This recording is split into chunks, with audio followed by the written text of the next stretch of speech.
Bonjour, alors hier beaucoup d'émotions pendant l'émission des 12 coups de midi, puisque tout d'abord c'est Jocelyne qui a pleuré, mais bon c'est tout à fait normal, hein.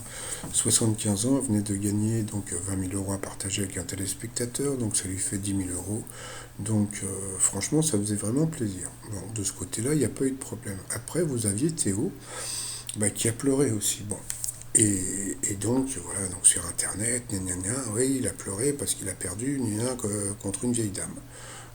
Voilà, donc voilà le niveau d'abruti qu'il peut y avoir sur Internet. Bon, il a juste expliqué que voilà, donc il avait pleuré parce que il s'était promis donc déjà de participer au 12 coups de midi en mémoire de son père qui était décédé récemment. Et puis il voulait gagner pour lui, pour son père, etc. Bon, Jean-Luc Reichmann, voilà, il est parti sur des trucs un peu zarbi, donc bon, il a été un peu insulté sur son comportement. Bon, ça, toc, on oublie. Hier, Emmanuel Macron donc a rendu hommage à Mister Germain, donc c'était le dernier compagnon de la Libération, et donc ça c'était donc au Mont Valérien. Et puis donc tout d'abord donc il y a eu la Marseillaise. De ce moment-là, tout se passe bien. Ensuite, il y a eu le chant des partisans, et à partir du moment où il y a eu le chant des partisans, il a sorti le mouchoir. Bon. Et donc, à partir de là, donc voilà, donc tout le monde dit oui, il a pleuré, etc., etc. Bon. Et puis, donc, ça a commencé donc à déferler sur Internet.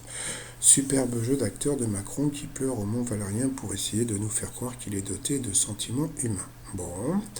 Ensuite, exclusive, si Macron a pleuré aujourd'hui en direct à la télé, c'est parce que c'était écrit dans le script. Ouais. Sans aucune dignité au Mont Valérien, indécente larme de crocodile de Macron, sans aucune dignité pleure sur la dépouille d'Hubert Germain, soldat de la France. Ouais. Après, larme de circonstance, tout est faux chez ce mec, il pleure aussi sur le sort des gens qu'il a laissé mettre à la rue, ou licenciés par ses potes du 440, ce Pinocchio. Ouais. Attendez, c'est pas fini, vous allez rigoler. Un chef des armées ne pleure pas. Un militaire, malgré les épreuves, doit toujours montrer sa force. Ses soldats le suivront coûte que coûte. La dignité est une force. Les larmes montrent sa faiblesse. Monsieur Macron, on voit où vous vous situez. Ouais. Il exploite son rhume en forçant un peu, il fait croire qu'il pleure, je n'y crois pas une seconde. Germain était son contraire, courageux, aimant la France, se battant pour elle. Macron liquide la France et son histoire. Deux symboles opposés, pourquoi pleurait-il? Ouais. Et à la fin, donc Macron ne pleure pas, il est enrhumé, arrêtez un peu, s'il était si sensible, il aurait pleuré pour Samuel Paty. Donc voilà, donc alors, les larmes de Macron, est-ce que ce sont des vraies larmes ou des fausses larmes? Bon, il y a un truc qu'il faut voir, c'est que depuis quelques temps, il a la voix cassée. Donc s'il a la voix cassée, donc je pense qu'il est enrhumé, d'accord. Bon, et donc quand tu es enrhumé, tu peux avoir les yeux qui pleurent, un symptôme banal provoqué par un rhume viral. Les yeux qui pleurent sont un symptôme habituel apparaissant chez une personne affectée par un rhume viral. Ces signes ne sont pas graves, mais ils ont des conséquences désagréables sur la vie du malade.